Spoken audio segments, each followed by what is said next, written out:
ఇంకా ఉల్లిపాయ, పచ్చిమిర్చి, టమాటా ముక్కలైతే తీసుకున్నాను. ముందుగా స్టవ్ వెలిగించుకొని రైస్ కుక్కర్ అయితే పెట్టుకొని ఆయిల్ వేసుకున్నాను. బిర్యానీ స్పైసెస్ కూడా వేసుకొని కట్ చేసి పెట్టుకున్న ఉల్లిపాయలు, టమాటా, పచ్చిమిర్చి కూడా వేసుకొని కొంచెం అంత కరివేపాకు వేసుకొని ఫ్రై చేసుకున్నాను. ఇప్పుడు ముందుగా కట్ చేసుకున్న కూరగాయ ముక్కలు కూడా వేసేసుకున్నాను. అవి కొంచెం ఫ్రై చేసుకున్న తర్వాత అందులో చిటికెడంత పసుపు వేసుకున్నాను. కూరగాయ ముక్కలు అవి కొంచెం మగ్గటానికి కొంచెం అంత సాల్ట్ కూడా వేసుకున్నాను.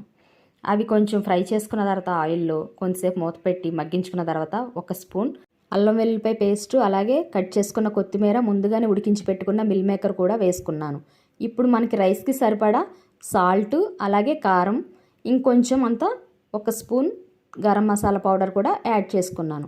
యాడ్ చేసుకున్న తర్వాత అవి బాగా మంచిగా మిక్స్ చేసుకున్న తర్వాత ముందుగానే కడిగి ఒక అరగంట సేపు నానబెట్టుకున్న రైస్ని కూడా వేసుకున్నాను.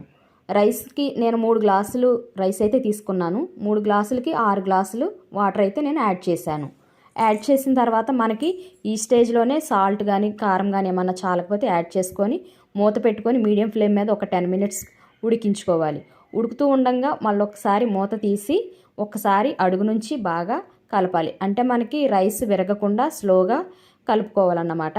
అలా కలిపితే మనకి మసాలా అంతా ఈవెన్గా స్ప్రెడ్ అవుతుంది. అలా కలిపిన తర్వాత మరొకసారి మూత పెట్టి మరొక 5 నిమిషాలు సిమ్లో ఉడికించుకుంటే మనకి ఎంతో టేస్టీగా పొడి పొడిలాడుతూ ఉండే వెజ్ మిల్ మేకర్ రైస్ అయితే రెడీ.